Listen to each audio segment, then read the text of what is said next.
Easy go.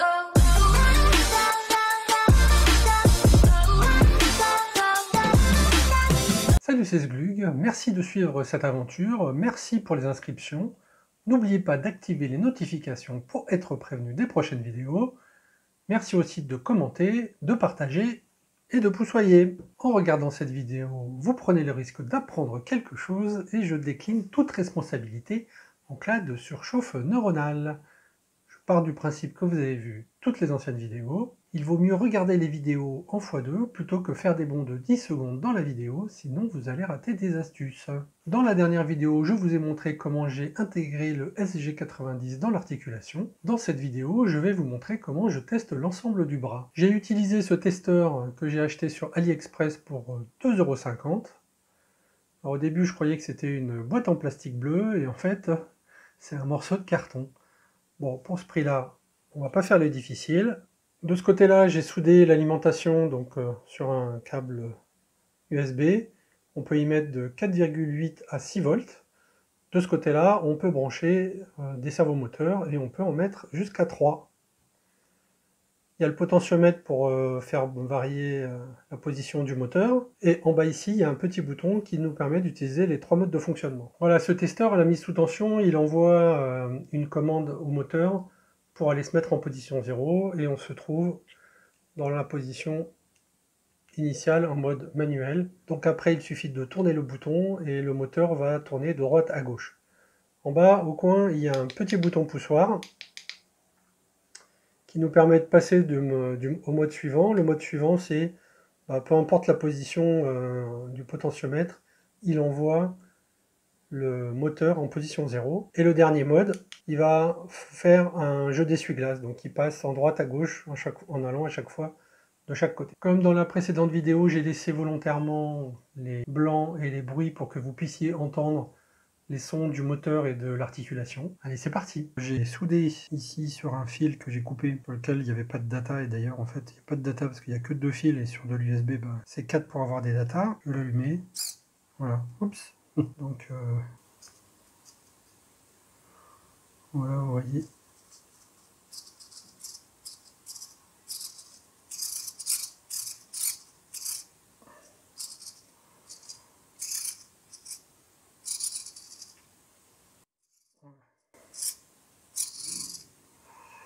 Alors il est vendu pour du 90, enfin, du 180 degrés, mais là comme vous pouvez voir, on est largement loin des 180 degrés. Hein. 180 degrés, alors je vais me rapprocher sans me brûler, parce qu'il y a le fer qui est encore chaud. Donc on va de là à là maximum. Hein. Alors je sais pas si c'est tout ce qu'il peut donner, mais bon, j'ai encore pas collé. Hein. Donc ce genre de petits désagréments risque d'arriver souvent. Voilà, j'ai rien collé ici, j'ai rien collé, j'ai juste mis un bout de bouchon en liège pour tenir le moteur à sa place. Et il s'est éteint. Alors ça c'est un chargeur de téléphone. Bon, on dirait que en fait il est vide, ça va marcher pas bien longtemps. Alors il faut que je le charge. On l'a vu bouger, c'est ce qui compte. Cette fois j'ai assemblé le morceau de bras donc qui fait 15 cm et puis le deuxième ici, j'ai vissé donc sur le moteur la vis centrale. Donc toujours la même chose avec connecté ici, donc c'est pour le 5 volts. Donc là c'est branché à l'ordinateur. Ok, donc il s'allume. Là il s'allume, par défaut il se met en manuel. Donc quand c'est le premier bouton, c'est en mode manuel. Donc là il faut tourner la molette. Donc là je vais tourner la molette. Je vais faire un peu de place. Donc on pourra mesurer l'angle total de rotation, mais c'est quand même pas terrible. C'est bien loin. On est vraiment très loin des 180 degrés annoncés.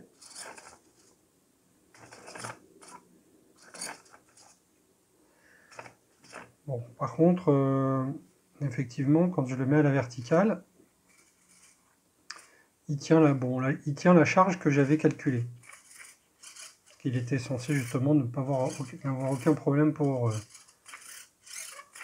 soulever le poids de tout ça.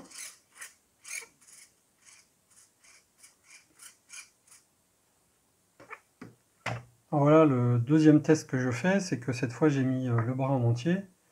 Alors j'ai les deux morceaux tels que ça devrait être, et ça sera accroché sur l'épaule. Bon alors j'ai pas fixé le... En fait, comme vous pouvez le voir, ça c'est une chute, ça rentre pas vraiment dedans, c'est pas les bonnes tailles. Donc c'est un que j'ai raté. Donc c'est juste pour avoir à peu près le poids. Ce qui est raté dans celui-là, c'est le centrage de la croix et de ces choses-là. Voilà, donc il est censé... Voilà. Donc là, je sais pas si vous l'entendez pas, mais petit à petit, il est en train de tomber. C'est-à-dire qu'en fait, le poids de 2 kg, il ne le tient pas en réalité. Donc là, je vais essayer de me changer. Donc là, je change et il fait rien. Il est bloqué. Voilà, il n'est pas capable de monter avec le poids qu'il y a dessus. Donc, j'enlève un peu de poids. Bon, peut-être que je l'ai grillé.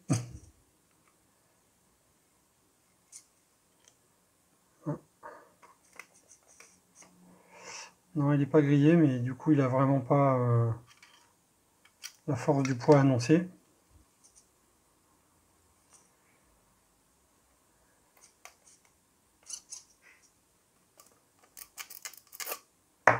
Alors, juste un, ça va. Mais en fait, dès que je rajoute le poids du deuxième...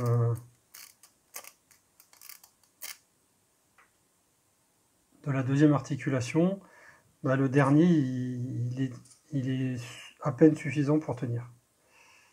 Bon, déjà, voilà, il le fait à l'horizontale, mais clairement, il n'est pas capable de monter la charge. Ok, bah, on avance. Alors je ne vais pas encore tirer la conclusion que le moteur n'a pas la capacité de faire les 180 degrés de débattement. C'est peut-être la faute du testeur qui n'envoie pas les commandes correctement. Je ne tire pas non plus la conclusion que le moteur n'a pas la force suffisante pour soulever le bras, car je l'ai alimenté en 5 volts et normalement sa plage d'alimentation est entre 4,8 et 6 volts. Donc, probablement qu'à 6 volts il a un petit peu plus de patate. Alors dans cette vidéo nous avons vu fonctionner le moteur dans l'articulation pour le robot. Dans cette vidéo nous avons vu comment brancher un testeur de servomoteur.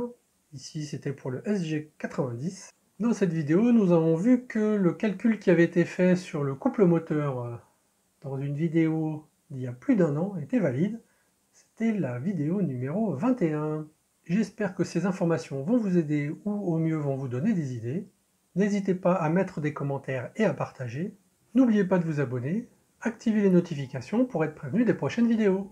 Si vous aimez ou pour m'encourager, poussoyez, sinon mettez un pouce vers le haut. Et à ciao, bon dimanche!